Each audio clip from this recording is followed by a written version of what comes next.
Mateus 28. Nós leremos do 16 ao 20.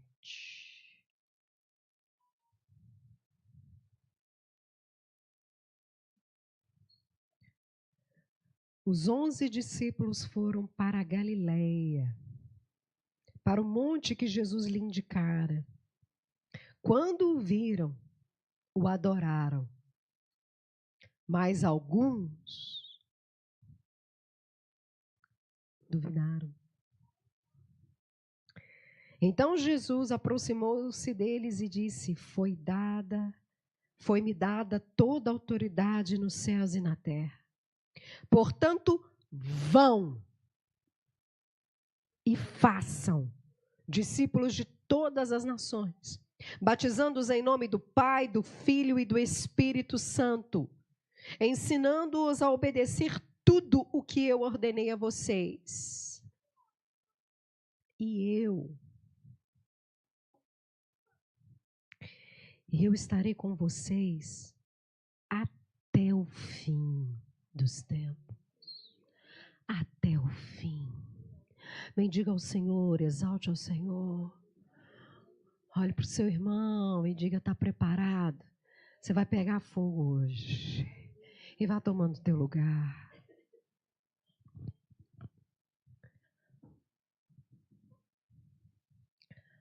Só vai e faz.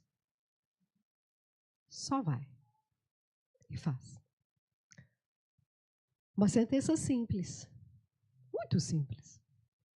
Mas na prática, às vezes não é tão simples assim.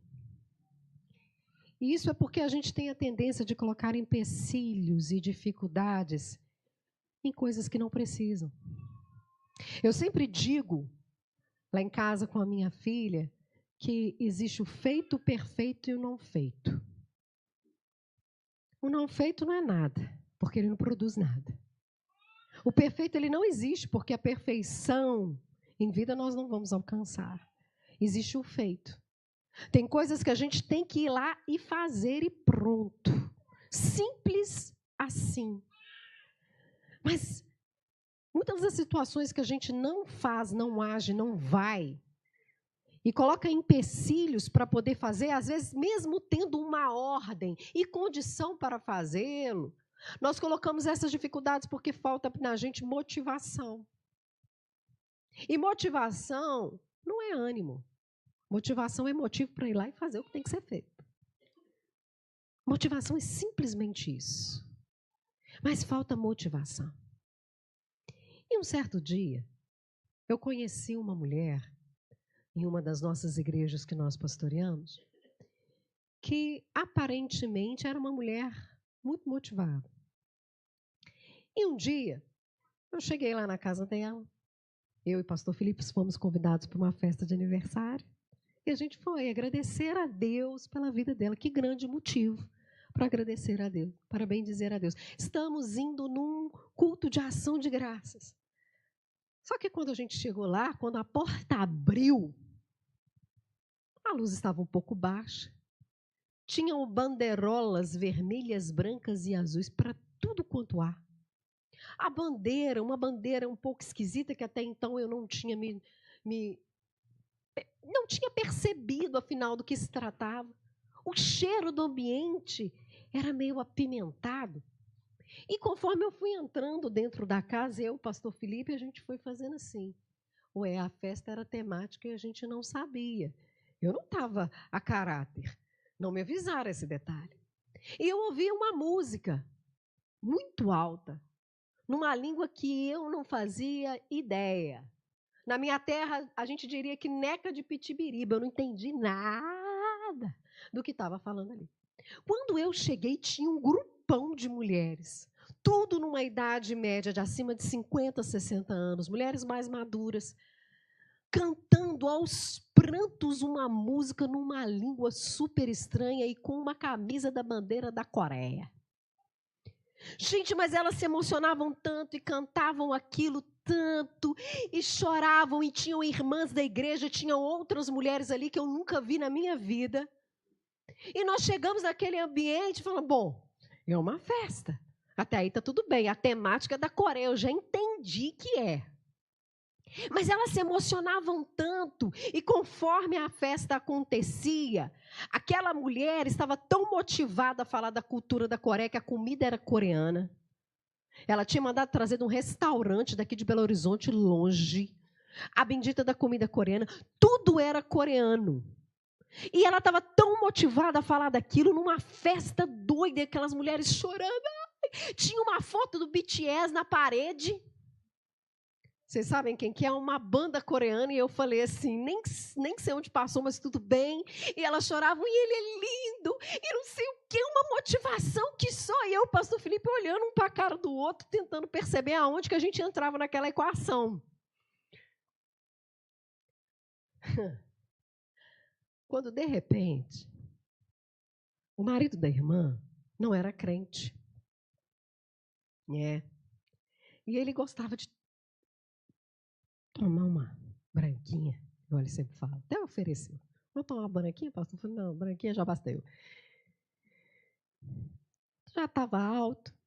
E disse assim, fulano, com aquela voz já meio para lá e para cá. Se você levasse os outros para a igreja, igual você convence os outros a ver o negócio da Coreia, a igreja estava lotada, hein? Porque do jeito que você fala desse Jesus aí, eu não sei, mas dos Coreia você fala muito mais. Era exatamente aquilo que eu queria dizer. É por isso que Jesus disse que se nós não clamarmos, as pedras clamaram. Durante muitos anos que nós permanecemos pastoreando aquela igreja, aquela irmã falava como que o marido era ímpio, mundano, mas ele percebeu nela a motivação. Ela tinha evangelizado as irmãs da igreja, irmãs do local onde ela trabalhava. A chefa dela estava lá, gente, vocês não têm noção. E ela tinha paramentado todo mundo, convencido todo mundo aí, e a chorar e a entender tudo da cultura da Coreia. Ela era uma evangelista da Coreia. Ela pregava aquilo com amor e com afinco. E o marido ímpio percebeu onde estava o coração dela, porque aonde está o teu tesouro, ali está o teu coração. E ela ficou meio assim, mas não é assim. A gente ora pela Coreia e nós olhamos um pelo outro e... Motivação. E por que estou te dizendo isso? Porque todos nós, de certa forma, somos evangelistas, gente. Somos pessoas que falam das coisas que nos interessam com motivação. Evangelismo é isso. Quando você leva uma boa nova, uma novidade para alguém e fala com vigor, com afinco e com vontade. Ela era evangelista da Coreia. O Steve Jobs era evangelista da Apple. É quando você coloca o seu coração e toda a sua motivação em algo que te aconteceu, porque para você é uma experiência que faz sentido. E quando nós chegamos em Mateus capítulo 28, nós estamos na cena final do Evangelho de Mateus. Jesus tinha dito que ele ressuscitaria dos mortos, mas os seus discípulos se esqueceram disso. Um grupo se trancafiou numa casa com medo. E lá foram as mulheres no domingo de manhã, embalsamar um defunto, cultuar um Deus morto, porque tinham se esquecido das palavras de Jesus. Jesus esteve, Jesus curou, Jesus pregou, Jesus falou. Eles viram coisas que os olhos não podiam imaginar e a mente não podia contemplar, mas diante do primeiro obstáculo, todo mundo esqueceu. E aquelas mulheres estavam indo lá no túmulo. Mesmo Jesus advertindo, eu vou morrer sim, mas eu vou ressuscitar. Cultuar um Deus morto. É o que acontece. Quando a gente se esquece das palavras de Jesus, Deus até fala, Deus até mostra. Mas a nossa rapidez em esquecer faz com que a gente cumpra rituais sem sentido e cultue um Deus morto. Foi isso aí que elas foram fazer. Só que chegando lá, Mateus 28 conta para nós que tinha um anjo sentado em cima da pedra. A pedra estava já rolada. E o anjo diz, ei, o que vocês estão fazendo aqui? Ele não está mais aqui. Ele ressuscitou, como ele disse que faria. E elas ficaram apavoradas. Elas ficaram extasiadas. E ele então dá uma ordem para elas. Vão e digam. Vão e façam. Vão e anunciem aos irmãos de vocês que ele cumpriu aquilo que ele disse que faria. E elas vão com medo, correndo. Porque para ir e fazer aquilo que Deus manda a gente fazer, a gente não precisa ser livre do medo, a gente vai com medo mesmo, na incerteza mesmo. E no meio do caminho, diz o texto, que Jesus aparece para elas. E diz, ei, salve, tudo bem? E elas ficam extasiadas, e Jesus então dá para elas a ordem de novo. Vão e digam aos irmãos que eu estarei lá na Galileia, esperando eles. Ou seja, é no caminho, é quando nós nos colocamos simplesmente para fazer e para ir, é que nós temos a graça de encontrar Jesus no caminho. Jesus não aparece para elas antes, no texto de Mateus, não, ele encontra elas depois que elas foram. E no meio do caminho ele confirma, vão e digam, diga que eu vou na frente de vocês. Quando nós cumprimos aquilo que Jesus mandou, motivados por aquilo que a gente experienciou, porque agora elas viram Cristo ressurreto, elas viram o anjo de Deus em cima daquela rocha, mas elas também viram Jesus ressurreto, e nessa testificação Jesus está dizendo, vai e fala para os seus irmãos daquilo que vocês viram, porque eu vou na frente de vocês. Quando nós simplesmente vamos e fazemos aquilo que Deus manda, sabe o que acontece? Ele já está lá, antes da gente chegar. Ele simplesmente está lá. E Jesus vai dando motivação para elas. Elas receberam uma ordem, elas cumpriram. Jesus testificou no caminho e motiva elas a irem até os irmãos. E sabe o que acontece? Elas dizem. E o grupo então vai aonde Jesus tinha dito que era para estar. E chegando lá, Jesus estava, porque ele não falha em nenhuma das suas promessas. Quando nós nos colocamos para obedecer Jesus e para fazer aquilo que Jesus manda, motivados pela experiência que nós experimentamos, porque ele ressuscitou, e se ele ressuscitou, nós ressuscitamos com ele, diz o apóstolo Paulo. Aquelas mulheres, elas não só viram um milagre, elas experienciaram. Por quê? Porque elas largaram ali aqueles vasos de morte, porque não precisa mais ter um culto morto, porque a vida já aconteceu na minha vida, elas experimentaram a ressurreição. E Jesus estava lá, esperando os discípulos. Deus não deixa com que a palavra dele volte vazia. Mas sabe por que a gente coloca dificuldade em tudo? Porque, na verdade, a gente não acredita que ele vai dar lá. A gente não acredita que ele vai manter a sua palavra. A gente não acredita naquilo que Jesus disse. Mas ele disse. E elas foram nessa garantia. E ele estava lá. E naquele lugar, Jesus começou a falar e eles viram, mas alguns duvidaram. Eu não duvidaria, pastor. Será? Alguns duvidaram. Viram Jesus falando, andando, dizendo, e duvidaram. Discípulos. Discípulos. Coração fechado. Aqui Jesus não está aparecendo para gente que não tinha conhecido ele. Não. Discípulos. Cuidado. Deus se manifesta, mas quando nós estamos com o coração preso na morte e na falsa religião, Jesus pode aparecer para a gente que mesmo assim a gente vai duvidar.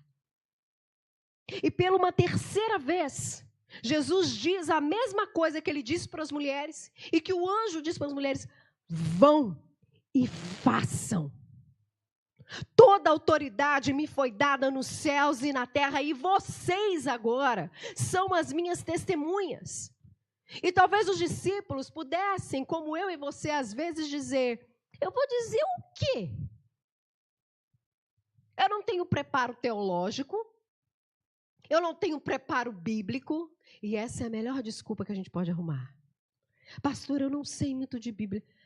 Não sabe porque não quer, porque uma Bíblia você tem. Uma igreja que ensina a palavra você tem. Uma igreja que te capacita você tem. Não tem porque você não quer. A gente começa a colocar um monte de empecilhos, se justificando de não cumprir o ID de Jesus, e isso é dúvida e incredulidade no nosso coração. Mas Jesus diz, olha, toda autoridade me foi dada nos céus e na terra. Naquele momento, Jesus, ele partilha da autoridade. Vocês vão fazer aquilo que eu estou dizendo para vocês fazerem, mas vocês não se preocupam com o que dizer, com como fazer. Porque eu estarei com vocês e o Espírito dirá a vocês o que fazer, o que falar e como fazer. Eu estou com vocês. Antes de vocês irem e chegarem lá no destino de vocês, eu já cheguei. Eu já estou lá há muito tempo, simplesmente vão. Mas aonde está a nossa motivação? Aonde está esse amor que nós dizemos que temos por Cristo Jesus? Mas e se não acreditarem em mim? Os duvidosos sempre existirão, mas Jesus nos coloca uma ordem. Evangelização não é opcional. E aí o negócio complica. Por que, pastora, que o negócio complica? Eu digo para você por que complica. Porque Jesus fala assim, só vão se você tiver o dom da palavra. Só vão se vocês tiverem muito preparo. Não existe opção no texto, existe uma ordem. Vão e façam conforme eu estou falando para vocês fazerem. Contem daquilo que vocês viveram, daquilo que vocês viram, daquilo que vocês experienciaram. Simples assim. É uma ordem. Só que por causa da motivação do nosso coração e a incredulidade do nosso espírito, a gente dá para trás. E tenta arrumar todas as justificativas possíveis para não cumprir aquilo que Jesus mandou a gente cumprir. Gente, todas as justificativas são justificáveis. Todas. Eu não tenho tempo, eu não tenho como, eu não tenho recurso. Só que a palavra de Mateus, ela é uma palavra muito poderosa. Porque Jesus não está dizendo, você vai ter que largar o seu marido, o seu emprego, o seu concurso, para poder fazer o que eu estou falando. A gente tem uma visão muito errada. O texto de Mateus, e talvez a sua tradução diga isso, indo, ide, indo. Ou seja, enquanto eu vivo a minha vida, enquanto eu trabalho, eu cuido dos meus filhos, eu lavo vasilha. Enquanto eu venho e vou para a igreja aos domingos, enquanto eu vivo a normalidade da minha vida, eu prego o evangelho a toda criatura. Eu não prego aos bons, eu prego a todas as pessoas que passarem por mim ou atravessarem na minha vida. Porque nós somos evangelistas, sim. Se em nós existe o Espírito de Deus, a palavra de Deus e a experiência de Deus, nós evangelizamos. Nós fazemos aquilo que Jesus mandou fazer, porque é uma ordem. E isso significa que quando não o fazemos, estamos debaixo de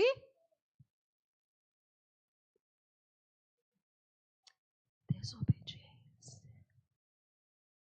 Quais são as consequências da desobediência? Caras.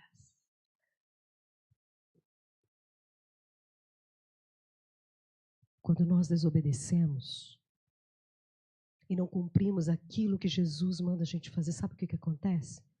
A gente morre. O nosso culto é vazio de sentido. A gente não adora o Deus verdadeiro, a gente adora uma imagem que a gente criou na nossa cabeça. É isso que acontece. Jesus diz, eu dou a vocês toda a autoridade. Eu estou com vocês e eu vou à frente de vocês. Vocês não precisam de mais nada, mas na nossa desobediência, a gente para, a gente estagna. E a gente volta para o túmulo querendo cultuar um Jesus que não está mais lá. Querendo celebrar um Jesus que não está mais lá. E nós sofremos de uma morte espiritual e isso é muito grave. Nós estamos na série DNA. E porque evangelização é algo importante, porque Deus me fez. Deus fez você para falar das grandezas do seu amor, das grandezas da sua graça, do favor dele na sua vida. Acaso Deus faltou em algum momento durante o ano de 2025? Vou pegar só 2025. Acaso nos faltou pão? Porque o nosso Deus é o Deus da provisão. Acaso nos faltou graça? Porque o nosso Deus é o Deus da superabundante graça. Acaso nos faltou misericórdia? As misericórdias do Senhor se renovam sobre as nossas cabeças todas as manhãs. Acaso o Espírito Santo se apartou de nós? Não. Ele intercede por nós com gemidos que nós não podemos nem expressar. Reconhecer a Deus e evangelizar é estar motivado porque esse DNA está em mim. Eu sinto na minha pele, no meu eu, no momento que eu levanto pela manhã e toco o solo com o meu pé, que as misericórdias do Senhor não acabaram na minha vida. Entra ano e sai ano, a bondade de Deus não se afasta da minha casa e da minha tenda. E isso tem que ser celebrado, isso tem que ser vivido. O anjo diz para aquelas mulheres: vão depressa. A gente tem tanta pressa para falar do futebol, da série de TV e de outras tantas coisas. E o mundo clama. Pastora, como que a senhora sabe que o mundo clama? Gente, é só sair aqui na porta. As pessoas, elas nem esperam a gente pregar, elas já chegam pedindo para a gente pregar para elas. As pessoas olham para nós como cartas abertas, diz o apóstolo Paulo, para o mundo. Isso faz parte do nosso DNA. Se experimentamos o que é uma nova vida em Cristo Jesus. Porque como você leu comigo, alguns duvidaram.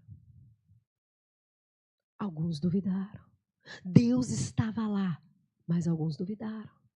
A igreja, corpo de Cristo, ela tem que ter comunhão, como nós pregamos domingo passado. Isso traz saúde para a nossa vivência. Mas se nós nos fecharmos só em nós mesmos, tudo que a gente vai produzir é um exclusivismo mentiroso, porque ele não existe. Deus nos fez benditos para que todas as famílias da terra sejam benditas conosco, porque nós pertencemos agora à família de Abraão. E pertencemos pela fé. É importante que a igreja tenha comunhão, que a unção desça sobre nós em profunda comunhão e amizade, mas o movimento que é feito para dentro, ele chega a um tempo que ele tem que ser feito para fora, porque nós não podemos reter a glória do Senhor e a bondade do Senhor que está sobre a nossa vida. Uma igreja que não é evangelizadora é uma igreja que morre, é uma igreja que está morta. Porque ela está dizendo nas entrelinhas que a nossa fé, aquilo que nós dizemos que vivemos, é uma mentira. A gente foi e encontrou um túmulo vazio, mas aquilo não fez diferença nenhuma na nossa vida. E a igreja de Atos, capítulo 2, do 42 ao 47, é uma igreja assim. Eles experimentam o Pentecostes, eles experimentam o vigor do Espírito Santo, e sabe o que acontece? Eles não se calam. E diz o texto que eles crescem, e crescem, sabe por quê? A gente foi feito para crescer. Não pode existir raquitismo na igreja de Deus, na minha vida e na sua vida.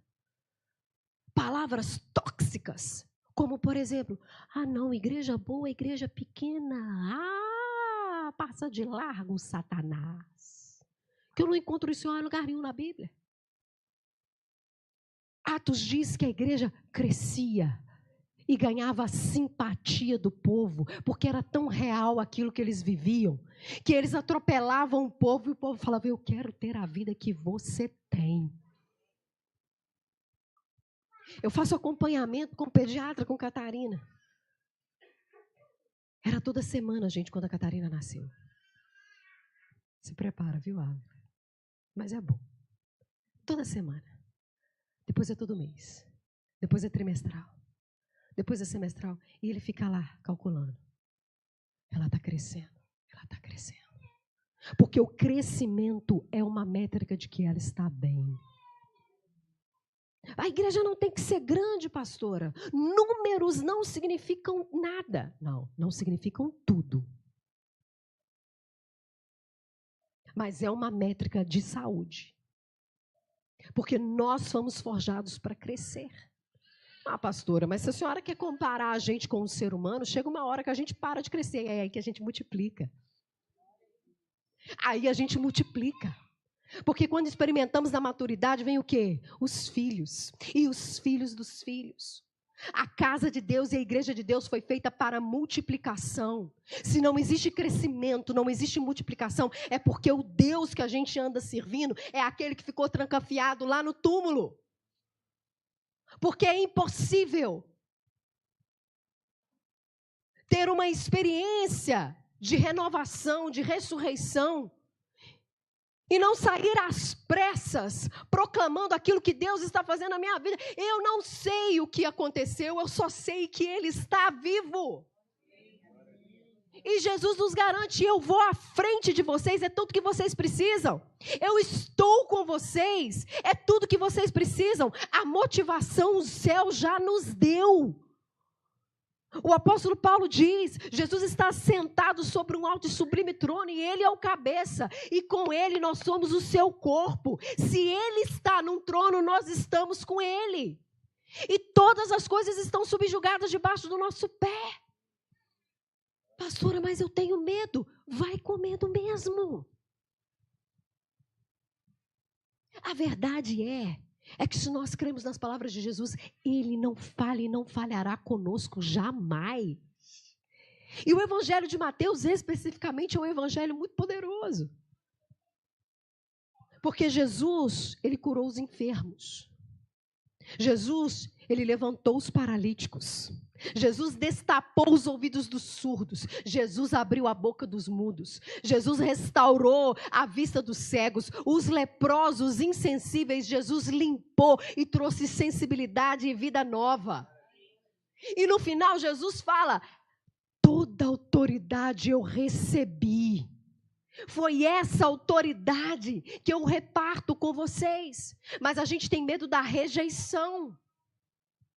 Fala assim, não. Pastora, e se? E se a pessoa não ouvir? E se a pessoa não atender? E se ela vai olhar para mim? Ela vai ver os meus defeitos, a minha imperfeição, olha o perfeccionismo. Ela vai olhar para a minha vida, para a sua vida, sede os meus imitadores como eu sou de Cristo Jesus. Ela vai olhar... Mas se a vida de Deus brota em nós, não há ouvido que Deus não possa abrir. Não há cegueira que Deus não possa destampar. Não há paralisia que Deus não possa levantar. Não há lepra que Jesus não possa curar. Porque Ele tem autoridade. E é no nome dEle que a gente vai. Por isso que o apóstolo Paulo diz, nós somos embaixadores de Cristo. Só que existe um limiar assim, tênue. Porque quando nós fazemos e não dá certo, a gente logo pensa que o problema é comigo. Se foi na força do nosso braço, sim, o foi. Mas quando nós andamos debaixo da graça de Deus, debaixo do sopro do Espírito e debaixo da força de Deus, sobre nós existe a tranquilidade de quem fará é Deus. Mas existe a nossa parte. Pastora, mas por que Jesus gastou aquelas mulheres? Ele não podia simplesmente... Apareci. Ele podia fazer aquilo que Ele quiser. Mas a gente só experimenta o poder da vida nova na gente, da verdadeira ressurreição, quando a gente parte essa graça com outras pessoas. No caminho, elas foram pensando naquilo, e aquilo foi crescendo no coração delas. E pensa a cara daquelas mulheres subindo aquela montanha, com aquele bando de gente falando assim, olha lá, Eu avisei que ele estava lá, que ele faria e que ele aconteceria, e agora vocês não têm que acreditar em mim. Deixa com ele que ele faz. Mas a gente não confia que Jesus vai fazer. A gente quer fazer por ele. A gente quer garantir que a nossa palavra, a nossa honra vai permanecer. Mas Jesus é Deus por ele mesmo. Só vai, só faz. É urgente. A pressa que o reino de Deus tem para salvar as vidas das pessoas. E eu, às vezes no meu íntimo, eu fico incomodada. Porque o que tem de crente que gosta de um apocalipse, eu chamo o profeta do fim dos tempos, o profeta do apocalipse, que o mundo vai acabar, que vai pegar fogo, que a trombeta vai tocar, e que eu vou para a glória. Se você está com pressa que Jesus volta, prega o reino, meu filho. Porque a palavra de Deus é muito clara. Ele voltará, depois que o evangelho encontrar o mundo inteiro. Só que ele poderia fazer por ele mesmo, mas ele partilhou essa graça conosco. E os primeiros discípulos de Atos 2 eram gente sem estudo. Ou eram pessoas que não participavam da nata da sociedade judaica. Religiosos. Não foi a sábios dessa terra que Deus confiou essa graça. Foi a mim e foi a você. E Jesus no Evangelho de Mateus diz: Pai, eu louvo o teu nome, porque o Senhor confiou aos pequeninos, aqueles que não eram, aqueles que não podem. O Senhor entregou o reino na mão daqueles que foram considerados fracos segundo o mundo, mas agora são fortes segundo o poder de Deus. Por isso Jesus diz: bem-aventurado você que chora, porque você vai ser consolado. Bem-aventurado você que tem fome de justiça, porque você vai ser saciado. Bem-aventurados são vocês quando forem perseguidos em meu nome. É o caminho da felicidade. Mas a gente precisa tirar Jesus do túmulo. Pastor, ele saiu sozinho. Ele saiu. Mas o Jesus que a gente serve, às vezes, está lá ainda. Abrir os nossos olhos e receber essa mensagem. Ter comichões nos nossos ouvidos pela manhã, de não importa quem encontra com a gente. Não importa de que raça, de que procedência. Se tem selo do Imetro Celestial ou se não tem. Olhar nos olhos das pessoas e dizer: eu preciso te falar o que Jesus fez por mim. Pastora, mas eu não tenho oportunidade. O apóstolo Paulo fala: prega o evangelho a tempo e a fora de tempo. Não tem que ter tempo. A gente cria o tempo. O Espírito Santo, ele nos guia. Atos capítulo 8, 9 em diante. O eunuco estava lá. Saiu do culto, não entendeu neca. O que o Espírito fez com Filipe? Pegou Filipe e colocou diante do homem e falou assim: você entende aquilo que você está lendo? Só basta uma pergunta. Filipe cavou uma oportunidade. Falei: mas como é que eu vou entender se não tem ninguém para me explicar? Eu explico para você.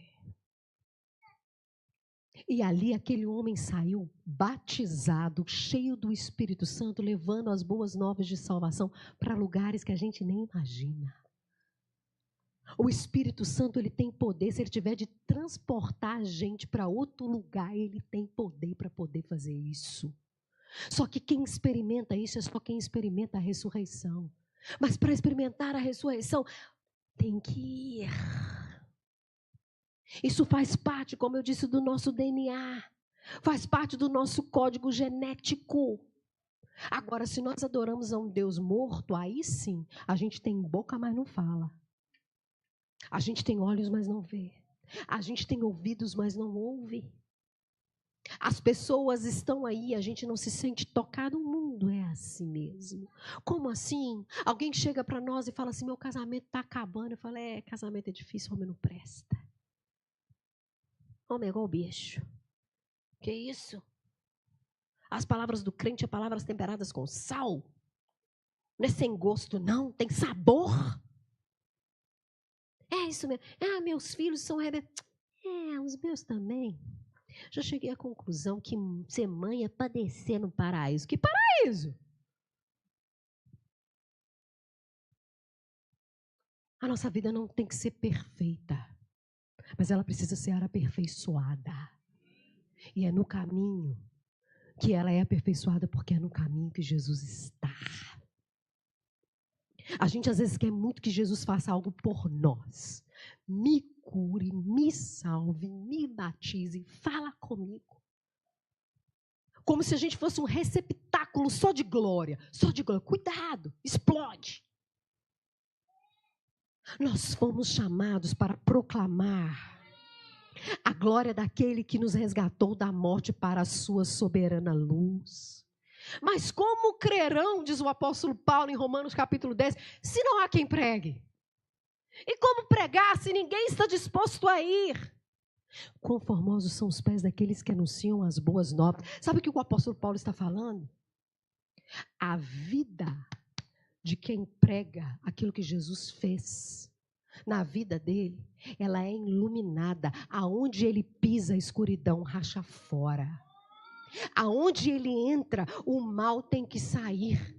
Porque pés tem a ver com caminho e tem a ver com vida. Quer dizer o que? Enquanto eu prego Jesus, vai sendo lâmpada para os meus pés e luz para os meus caminhos. Não existe escuridão. E quanto mais eu faço, mais eu me torno aquilo que Deus me chamou para ser. Seu filho e seu servo.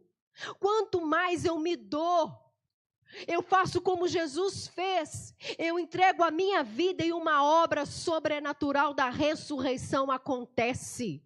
Não existe maior milagre do mundo do que ver uma vida transformada. Pastor, eu sou doida para ver um cadeirante. Outro dia me disseram isso. Levantar. Mas isso não significa que você vai crer mais em Deus por causa disso. Viram Jesus ressurreto e duvidaram. Os discípulos. Pastora, eu sou doida para ver aqueles sinais que os evangelhos mostram.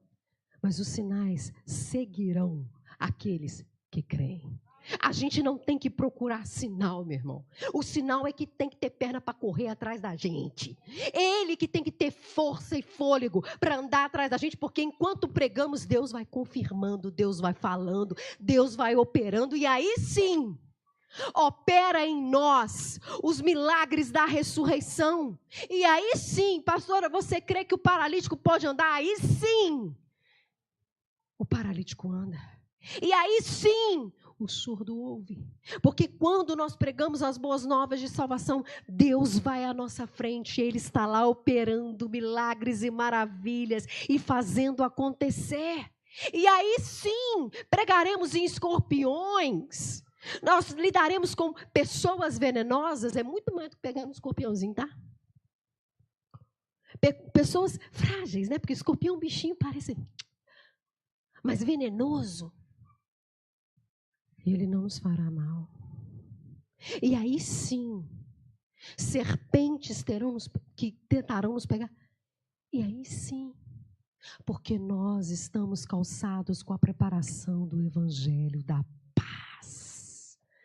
E o evangelho é isso. É uma boa notícia, levada conosco aonde quer que a gente vá. Mas, de repente, por causa da nossa motivação e das desculpas que nós temos, a gente pode dizer, não, pastora, mas eu dou oferta para o pessoal lá da África, mas tu não quer ir para a África passar fome de jeito nenhum. Como me disseram as irmãs da Coreia. Nada contra a Coreia, tá, gente? Só porque foi icônico. A gente ora por eles todos os dias. Eu falei, pega um avião e vai para a Coreia.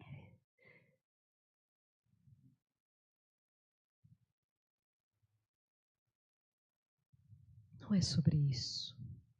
É indo, proclamando, dizendo, vivendo. Teve um dia, eu trabalhava numa empresa, no setor administrativo, mexia com os números. Nunca gostei deles, mas eles me perseguem. E eu estava descendo e o meu ex-patrão disse assim, o que foi que aconteceu com você? Eu falei, Uai, nada. Ele falou, alguma coisa aconteceu com você, porque a sua áurea era a maneira dele entender que ele era espírita. Está diferente hoje, eu preciso te dizer o que Jesus fez por mim. É fácil, porque o poder não é nosso, a autoridade não é nossa, o milagre não é nosso, a força não é nossa. Se você deseja comigo participar da autoridade de Jesus, abra a boca. Comece a falar daquilo que Deus fez na sua vida. Porque o nosso destino é o crescimento. O nosso alvo é o crescimento. A nossa motivação é o crescimento. E quando chegarmos da estatura de Cristo Jesus, aí sim nós seremos perfeitos, assim como Ele é. Por isso eu quero te convidar a se colocar de pé. Isso é um desafio.